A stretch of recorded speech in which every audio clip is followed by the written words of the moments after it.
Hello, I'd like to talk to you today about polishing your writing. This is an important part of the writing process, and it matters unless you're sharing a first draft with someone for feedback. Polishing matters whenever else you share or submit work.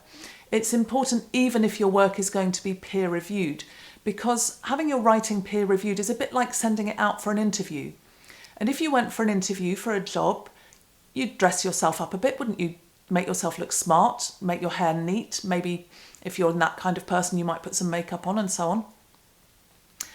And polishing your writing is a bit like that. It's making your writing presentable for public viewing. So I'm going to give you some ideas about what can help you to do this, because it's not always made clear. One thing that's helpful is to figure out your personal writing quirks, words or phrases that you perhaps overuse. There's a website called Count Words Free, and that can help because it will say which words you use most often, and sometimes you can look at that and think, oh yes, I overuse that word, let me go through and use synonyms for it, or just delete it if you can. The Academic Phrase Bank is a great source of ideas for other ways to express things. I'll make sure the URL is in the text below so that you can check that out, and for the Count Words Free website too. It's worth learning what you're good at in writing to know when you can relax, though anyone can slip up, so you do need to check everything, but some parts you might not need to check so thoroughly. Anything redundant you can certainly delete. Anything you don't need. I think it was George Orwell who said, if you can think the thought that a word or a phrase or a sentence could perhaps be deleted, it almost certainly can be, without losing anything of value. You need to check your SPAG, that's spelling, punctuation and grammar. You need to check that really carefully. If this is hard for you, and it's often difficult when it's your own writing, even if it's something you're good at with other people's, see if there's someone who can help you or someone you can swap with so that you can check theirs, they can check yours.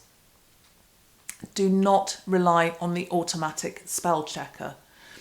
That will not pick up typos where instead of, for example, typing form, you type from. It's the same four letters, just two of them are transposed. They both are perfectly good words, but in the wrong context, they'll make a whole sentence meaningless. So you need to check in person or have someone help you with that. The automatic spell checker only gets you so far, and there are even some quite embarrassing mistakes it won't pick up that you would not want to go out in your writing in public. Have a look and see if you've got any overlong sentences. The Plain English campaign recommends a maximum of 20 words per sentence, absolute maximum of 25, so you can sometimes go over the 20 if you want to, but you certainly shouldn't go over 25 words. If you have any sentences longer than that, then see if you can split them down into 2 sentences or 3, depending how long they are. It's not particularly difficult to do, and it makes your work much more easy to read. Be sure that you use your tenses consistently, that you don't start in the present tense and then move to the past tense without a good reason for doing that, or zip around between tenses, which can happen in first drafts when you're writing piecemeal and then patching things together into a later draft. That's certainly something to iron out.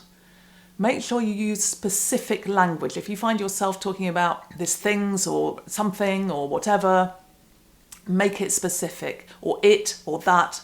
Find the specific thing.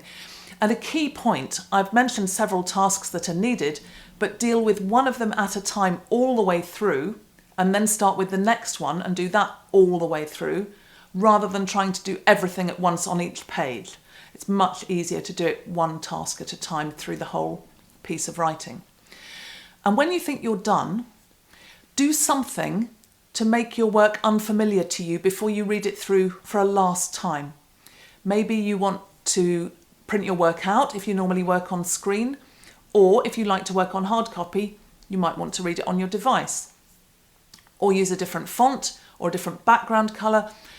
Or one of the best things, if you can, is to read your work out loud as you read it to yourself.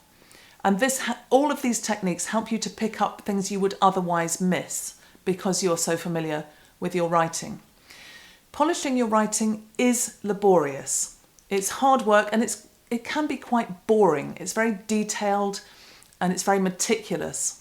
But it really is worth the effort, because then when other people look at your writing, it will give a much better first impression, again, like dressing up for an interview, and that will help them to be more receptive to what you're saying in your writing and to give you a better response.